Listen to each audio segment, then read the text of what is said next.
this is actually a very interesting topic as well, politics, and we will be looking at different views on. Skip slides here.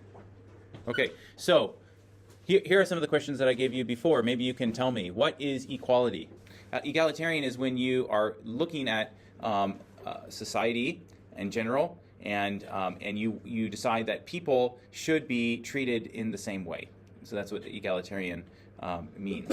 And so equality does not necessarily mean, so the problem with equality is it doesn't mean ability. So you could say, okay, everybody should be treated equally. So therefore, you have a PhD and another person has a high school diploma, and well then if everybody should be treated equally, I should pay you the same as I pay them.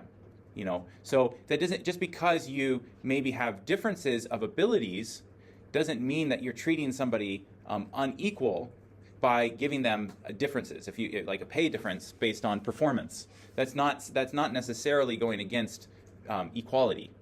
So egalitarian is looking, how do we treat people fairly, even though things aren't equal in terms of ability. We still should have the same kind of respect that we show to each human, no matter if they're a child, if they're an old person, a man or woman, black, white, Chinese, whatever race, that everyone would be treated in an equal way or egalitarian way.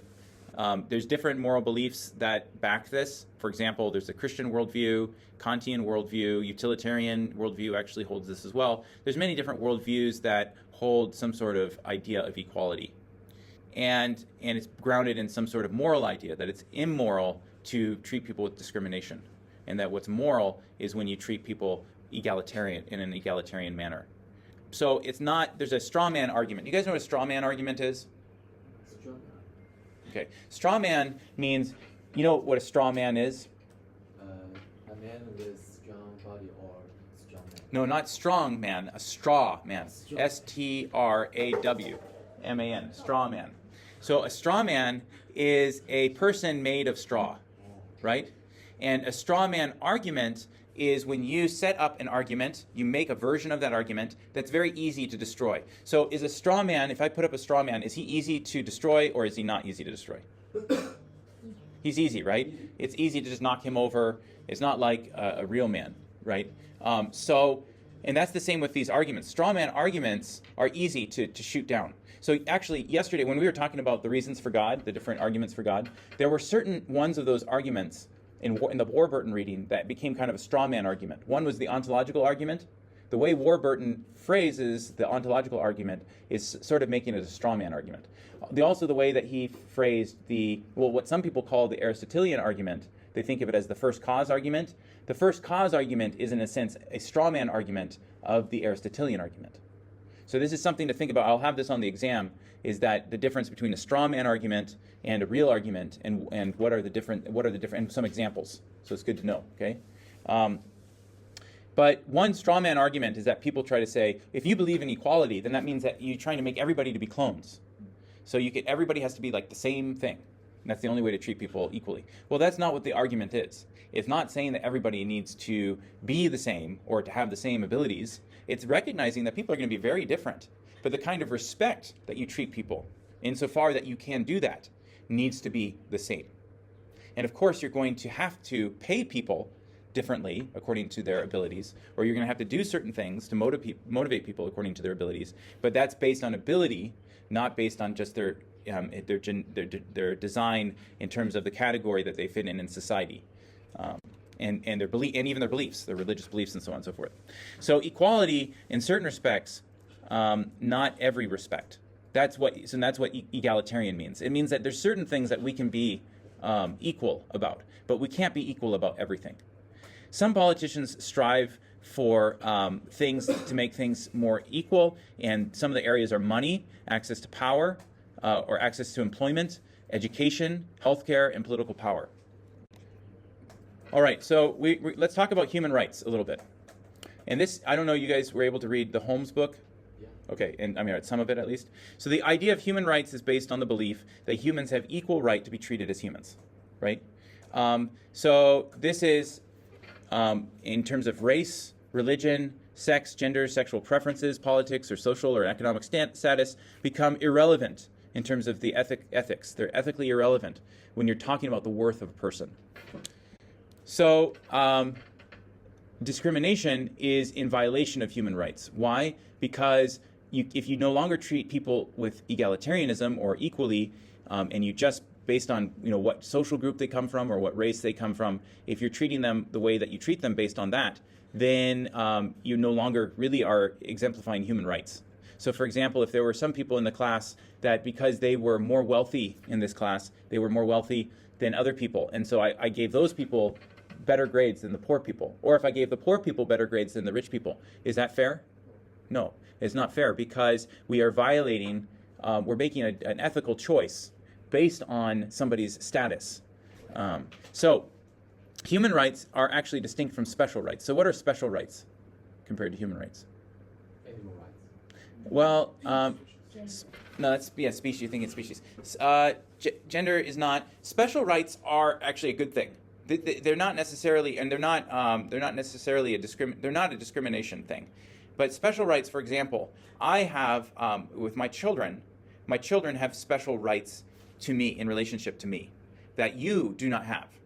So I cannot give you the same things that I'm going to give to my children. So that's not being discriminatory. It's because there's a certain relationship between my children and me that's different than between me and you.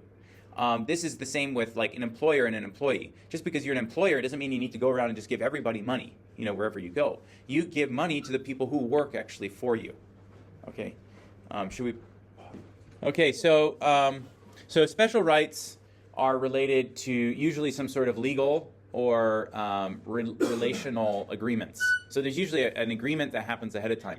Now the example with your children, in a sense, there's some sort of agreement, but they're not necessarily a part of that. So that's actually even a special right in a sense. But in most situations, you can separate these special rights, and it doesn't violate the spirit behind human rights. So do we always need to assert our rights? This is actually an interesting question. Do we always need to say, these are my rights as a human? I need to be treated this way. So that in every situation do we need to do that? Why do you feel like you always have to assert your rights? So there's some times that we should assert our rights. The question isn't saying, are there some times that we need to? It's saying, do we always need to? So yeah, all the time. Do we all the time need to assert our rights? Or there's sometimes we can maybe not assert our rights? So what about criminals? Do criminals have rights? There is this idea that there should be a punishment to, can we just at least say, remove the individual from situations where they can continue harming people? So there's different views on how long that should be, where that person should be, at what time. If you're using the company example, let's say they were discovered in the company at the time of harming somebody. So the company should at least decide to protect the employees from that person. So that person will no longer have the same rights that he used to have of being able to interact with the employees in a normal way. Now, maybe it's a certain period of time. Maybe he has to prove that he's no longer harming people, that he's changed. So there's different views about, can a person be reformed? What kind of reformation process needs to happen before he can go back to normal rights? Those things don't really matter right now, but I think we can at least be safe in saying that criminals are probably going to have some rights that will need to be taken away from them. One other right is, when I have money in my wallet, do I have the right to spend it the way I want to?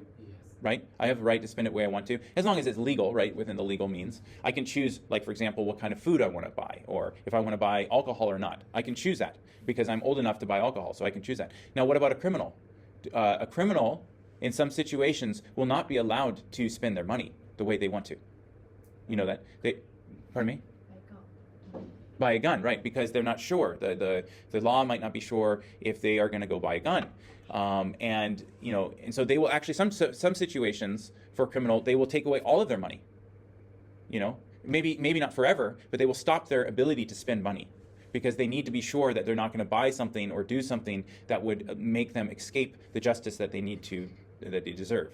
So I'm not saying what specific law they've broken, because we can just imagine a lot of different things, but these are situations that would turn out in that sort of way.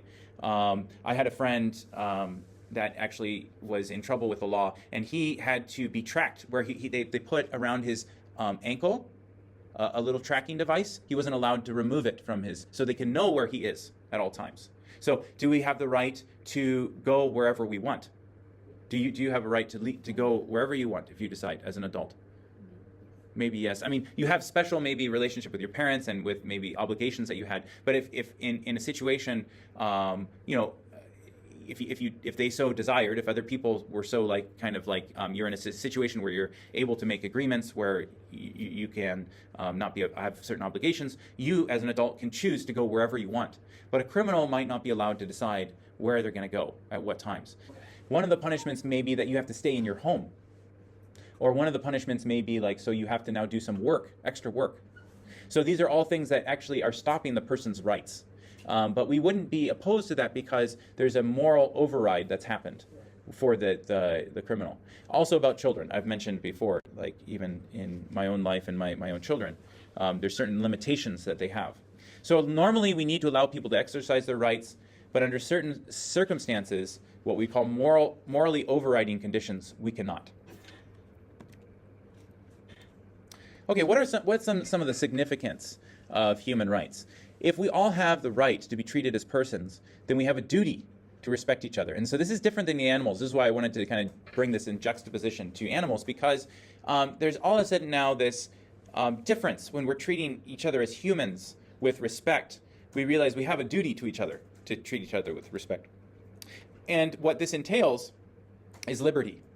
To have a right to something means that one should, apart from overriding moral conditions, have the liberty to exercise that right. Rights and liberties are intertwined. So having freedom and having rights are closely related. And also justice is related to human rights. When you treat others as equally, then respecting and preserving the rights of all becomes the mode of operation. So treating equals equally. Promises must be kept in contracts. This is one of the implications. If you promise to pay somebody that amount, then you need to pay them that amount. No matter if they're a man or a woman, you would give them the same. And it's just based on the fact that they're a person. So some of the significance of the human rights movement has been that you can see in both the U.S. and the French constitutions, and even in the Chinese constitution, in a number of different countries' constitutions, that the purpose of politics is to preserve human rights. So are human rights self-imposed, societally imposed, or are they universal? Remember we talked about universals yesterday and the day before? But what about human rights? Are human rights a universal thing?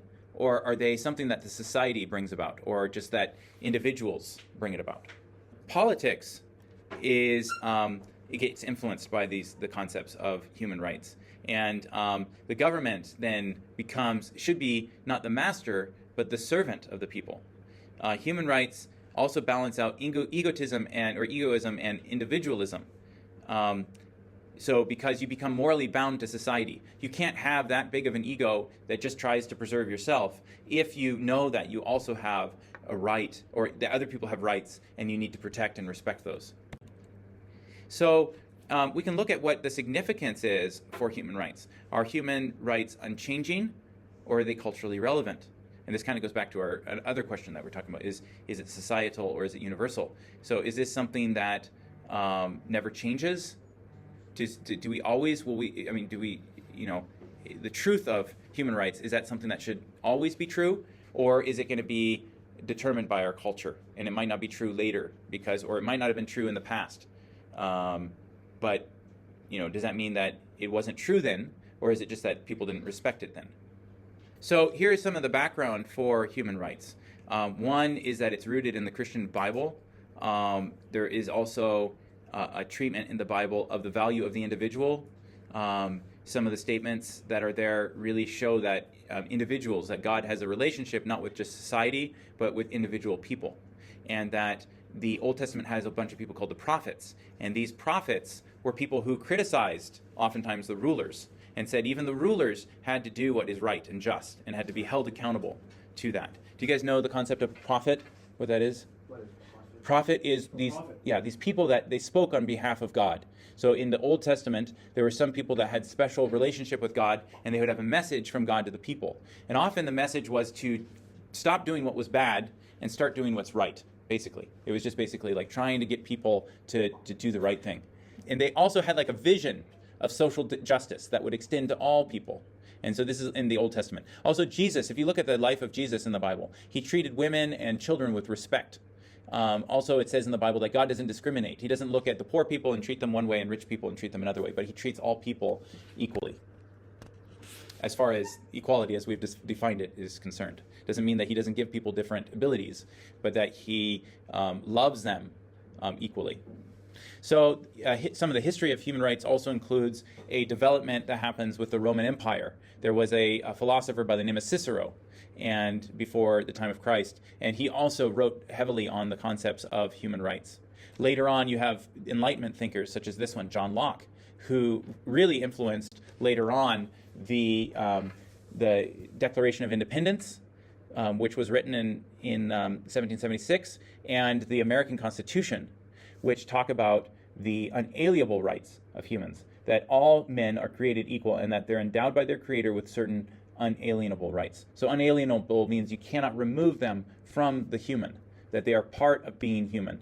You see later on in 1948, the United Nations created the Declaration of Human Rights. So this whole movement that's been happening, beginning as far back as biblical times and moving throughout history, has kind of come to a culmination in the sense that people are aware of this. Now, not always people agree on it, but it is definitely one of the things that I think has become, there's more and more awareness of it now than there ever has been. And it's thoroughly theistic and Christian. That it's although you don't have to be a Christian and you don't have to be a theist to believe in human rights, definitely it is in harmony with the understanding and the values of theism and Christianity. So the basis for human rights, how do we possess human rights even if societal laws don't recognize these rights? And also, what's the basis for asserting our rights? Well, here are some of the things we could talk about here. Well, one way to view it is, as Holmes has pointed out, is that we have a community of moral agents that are all pursuing their own interests. But the important part of it is that you're not just pursuing your own interests, but that you are a moral agent. That means you have the ability to make moral decisions. And you understand that other people are also moral agents, that they can make good and moral decisions, and that you are part of this community. So even though you're operating to achieve your own interests, you're also aware that there's an important moral aspect to the way you conduct your behavior and the way others also conduct theirs.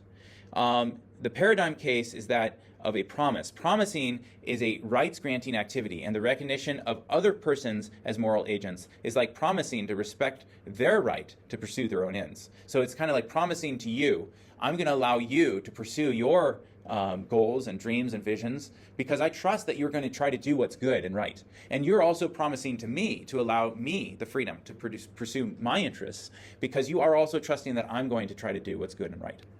So trust and promising are a big part of this kind of understanding. So, but what about those who don't actually play by the rules? What about those who can't actually be trusted? They violate some trust, or they're being devious. What's that? Like a criminal. Similar like criminal. But in this situation, there's a lot of situations where people aren't necessarily criminals, but they're doing things that aren't very kind, right? They're not really respecting you. You might not be able to take them to court. They might not, but you know that they're doing things that are just not kind. They will meet someone like them. Maybe they'll meet somebody that's like them. Yeah, and so there's a kind of justice that could happen just by chance, right? So it's kind of like, maybe we can think of some examples.